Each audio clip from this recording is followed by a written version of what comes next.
आलोक को भोपाल गए 3 दिन हो गए थे और लौटने में 4-5 दिन और लगने की संभावना थी। ये चंद दिन काटने भी रश्मि के लिए बहुत मुश्किल हो रहे थे। आलोक के बिना रहने का उसका यह पहला अवसर था। बिस्तर पर पड़े पड़े आखिर कोई करवटें भी कब तक बदलता रहेगा। खींचकर उसे उठना पड़ा था।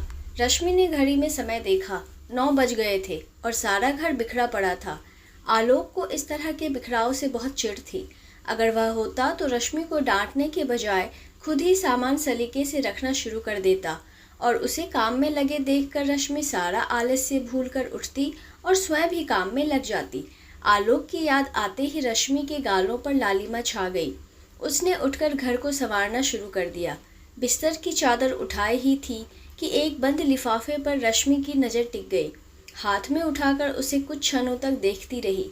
माँ की चिट्ठी थी और पिछले 8 दिनों से इसी तरह तकिए के नीचे दबी पड़ी थी। आलोक ने तो कई बार कहा था, खोलकर पढ़ लो, आखिर माँ की ही तो चिट्ठी है। पर रश्मि का मन ही नहीं हुआ। वह समझती थी कि पत्र पढ़कर उसे मानसिक तनाव ही होगा। फिर से उस लिफाफे को तकिए के नीचे दबाती हुई वह बिस्तर पर लेट गई और अतीत में विचरण करने लगी। माँ का नाराज होना स्वाभाविक था, परंतु इसमें भी कोई शक नहीं कि वे रश्मि को बहुत प्यार करती थीं। माँ कहा करती, मेरी रश्मि तो परी है। अपनी खूबसूरत बेटी पर उन्हें बड़ा नाज था। पास पड़ोस और रिश्तेदारों में हर तरफ रश्मि की सुंदरता के चर्चे थे। सिर्फ सुंदर ही नहीं, वह गुणवती भी थी। माँ ने उसे सिलाई कढ़ाई, चित्रकला और नृत्य की भी शिक्षा दिलाई थी। रश्मि के लिए तब से रिश्ते आने लगे थे जब वह बालिग भी नहीं हुई थी। पिताजी सिर्फ रश्मि की पढ़ाई की ही चिंता करते, पर माँ का तो सारा ध्यान लड़के की तलाश में लगा था। यह तो अच्छा था कि उसके लिए जो भी रिश्ते आए उनमें से कोई भी लड़का माँ को पसंद नहीं आया था।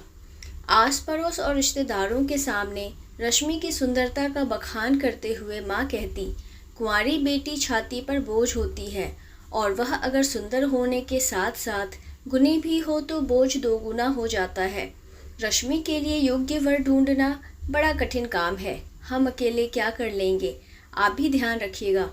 बार बार माँ के यही कहते रहने से उनकी मुँह बोली बहन विमला अपने रिश्ते के एक लड़के का प्रस्ताव रश्मि के लिए लाई। लेकिन लड़के का फोटो देखते ही माँ विमला पर बरस पड़ी। अरे विमला, तेरी आंखों को क्या हो गया है जो मेरी बेटी के लिए काना दूल्हा ढूंढ कर लाई है? काना, यह तू क्या कह रही है रमा? लड़के की एक आंख दूसरी से थोड़ी छोटी है तो क्या वह काना हो गया? विमला मौसी भी चिढ़ गई। और नहीं तो क्या, एक छोटी दूसरी बड़ी, काना नहीं तो और क्या कहूँ? माँ हाथ नचाती बोली, मेरी बेटी में कोई खोट नहीं, फिर मैं क्यों ब्याहने लगी इससे? माँ का क्रोध दोगुना हो गया था। उस दिन माँ ने विमला मौसी से हमेशा के लिए रिश्ता तोड़ दिया। इस घटना के बाद माँ रिश्तेदारों में इस बात को लेकर मशहूर होती गईं कि उन्हें अपनी बेटी की सुंदरता पर बड़ा घमंड है, इसलिए बेटी के लिए जो भी रिश्ता आता है बस लड़के के दोष ही ढूंढ कर निकालती रहती हैं। माँ का तनाव बढ़ रहा था, पर रश्मि और पिताजी माँ की पीड़ा से अनभिज्ञ थे। रश्मि जल्दी से जल्दी एमए कर लेना चाहती थी। उसे स्वयं भी इस बात का डर था कि अगर माँ को कोई अच्छा लड़का मिल जाएगा तो उसकी पढ़ाई पूरी ना हो पाएगी। आखिर रश्मि की एमए की पढ़ाई भी हो गई, पर माँ अपनी तलाश में असफल ही रही। रश्मि नौकरी करना चाहती थी तो पिताजी ने चुपके से उसे इजाज़त भी दे दी। उसने आवेदन पत्र भेजने शुरू कर दिए। इस बीच उसके लिए रिश्ते भी आते रहे। अब तो उसकी सुंदरता के साथ साथ पढ़ाई को भी ध्यान में रखा जाने लगा, जिससे माँ की परेशानी और बढ़ गई। जब रश्मि के लिए इंदौर के एक कॉलेज से व्याख्याता पद के लिए नियुक्ति पत्र आया तो माँ और पिताजी के बीच जमकर झगड़ा हुआ और अंत में माँ का निर्णयात्मक स्वर उभरा, रश्मि नहीं जाएगी। क्यों नहीं? माँ के निर्णय का खंडन करते हुए पिताजी का प्रश्न सुनाई दिया, बेकार सवाल मत कीजिए। मैं अपनी खूबसूरत और जवान बेटी को अकेली दूसरे शहर जाकर नौकरी करने की इजाज़त नहीं दे सकती, और अगर इसे नौकरी करनी ही है तो यहीं शहर में करे। रमा, समझने की कोशिश करो। रश्मि अब छोटी बच्ची नहीं रही और फिर अच्छी नौकरी बार बार नहीं मिलती। तुम यह न समझना कि मैं उसका पक्ष ले रहा हूँ। वह अपना फैसला खुद कर चुकी है और हमें उसके निर्णय में दखलंदाजी का हक नहीं है। पिताजी ने माँ को समझाते हुए कहा। क्यों नहीं है हक? क्या हम उसके कोई? अब माँ का स्वर भीग गया था। रश्मि का दिल भर आया। माँ उसकी दुश्मन नहीं थी, पर रश्मि भी हाथ आया मौका खोना नहीं चाहती थी। धीरे से उसने माँ के कंधे पर हाथ रखते हुए कहा, माँ, मैं अपने पैरों पर खड़ा होना चाहती हूँ, मुझे मत रोको। रश्मि के हाथों को अपने कंधों से झटकते हुए माँ पिताजी पर ही बरस पड़ी। देख लीजिएगा, आपकी लाडली हमारी नाक कटवा कर ही मानेगी। दूसरे शहर में कोई रोक टोक ना रहेगी, अपनी मनमानी करती फिरेगी। घर की इज्जत मिट्टी में मिल गई तो सिर पीटने से कोई फायदा नहीं होगा। माँ अनाप शनाप कहे जा रही थी और पिताजी सिर थामे सोफे पर चुप बैठे थे। रश्मि उन्हें अकेला छोड़कर कमरे से निकल गई थी। माँ की लाख कोशिशों के बावजूद पिताजी ने एक बार भी रश्मि को जाने से मना नहीं किया। नए शहर, नए माहौल और एक नई व्यस्तता भरी जिंदगी में वह अपने आप को ढालने का प्रयास करने लगी। देखने में रश्मि स्वयं एक छात्रा सी लगती थी। अपने से ऊंचे कद के लड़कों को पढ़ाते समय प्रायः वह घबरा सी जाती थी। लड़के उसके इसी शांत और डरे डरे से स्वभाव का फ़ायदा उठाकर उसे छेड़ बैठते और तब बेबस रश्मि का मन होता कि नौकरी ही छोड़ दे। कभी कभी तो वह अपने आप को बेहद अकेली महसूस करती। कॉलेज के अन्य प्राध्यापकों से वह वैसे भी घुल मिल नहीं पा रही थी, बस अपने काम से ही मतलब रखती थी। एक दिन कुछ शरारती छात्रों ने कॉलेज से लौट रही रश्मि को रास्ते में रोक लिया। हल्की सी बूंदाबांदी भी हो रही थी और लग रहा था कि कुछ ही मिनटों में जोड़ों की बारिश शुरू हो जाएगी। ऐसे में अपने आप को इन लड़कों से घिरा पाकर उसे कपकपी छूटने लगी। मैडम, आज आपने जो कुछ पढ़ाया वह हमारी समझ में नहीं आया, कृपया जरा समझा दीजिए। एक छात्र ने उसके समीप आकर कहा। क्यों, कक्षा में क्या करते रहते हैं आप लोग? चेहरे पर क्रोध भरा तनाव लाने का असफल प्रयास करते हुए रश्मि ने पूछा।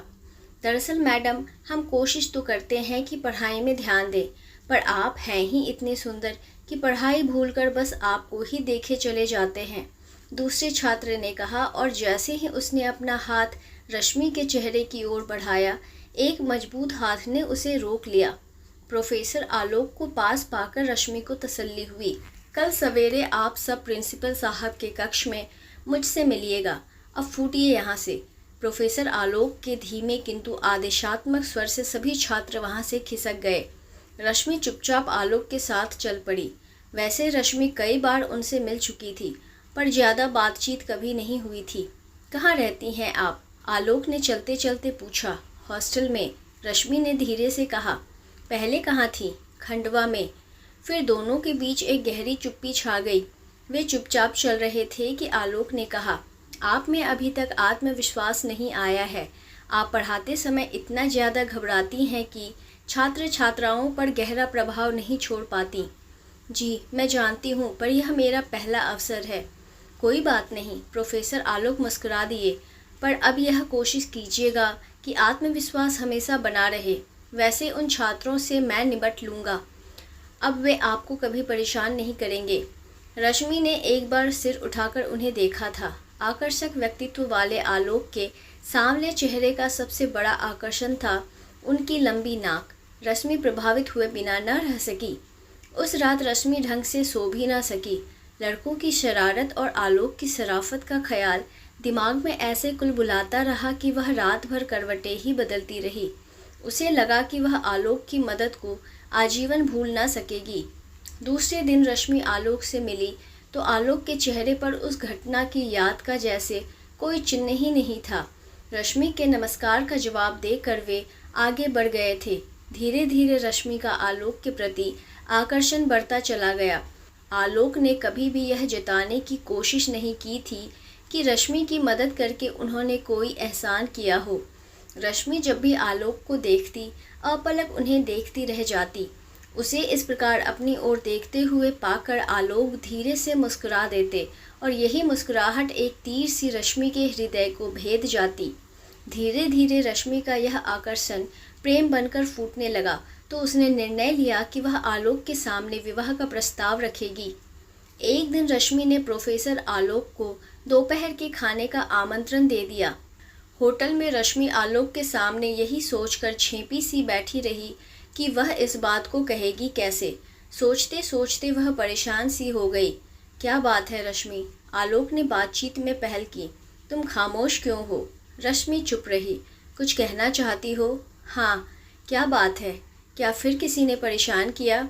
आलोक ने शरारत और आत्मीयता से भरा प्रश्न किया तो रश्मि की आंखों से आंसू बहने लगे।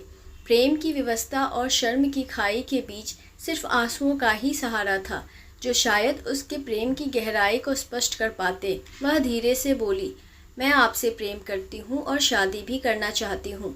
शादी ब्याह में इतनी जल्दबाजी ठीक नहीं, आलोक ने कहा तो सुनकर रश्मि चौंक गई। क्या आलोक उसके प्यार को ठुकरा रहा है? तुम मेरे बारे में कुछ भी नहीं जानती, आलोक ने आगे कहा। पहले जान लो फिर निर्णय लेना। शादी के बाद शायद मैं तुम पर बोझ बन जाऊं। कहते हुए आलोक ने अपनी पैंट को घुटने तक खींच लिया। उसका घुटने से नीचे नकली पैर लगा था। देखते ही रश्मि की चीख निकल गई। वह धीरे से बोली, यह कैसे हुआ? सड़क दुर्घटना से। रश्मि की आंखों से अश्रुधारा बह चली थी। उसके निर्णय में एकाएक परिवर्तन आया। पल भर में ही उसने सोच लिया कि वह शादी के बाद ही माँ और पिताजी को सूचना देगी। वह जानती थी कि माँ एक अपाहिज को अपने दामाद के रूप में कभी भी स्वीकार नहीं कर पाएंगी। एक सादे से समारोह में रश्मि ने आलोक से विवाह कर लिया। माँ को पत्र लिखने के कुछ ही दिन बाद उनका जवाब आ गया, पर रश्मि लिफाफा खोल न सकी। वह सोचने लगी कि माँ का दिल अवश्य ही टूटा होगा और पत्र भी उन्होंने उसे कोसते हुए ही लिखा होगा। रश्मि को हमेशा पिताजी का ख्याल आता था।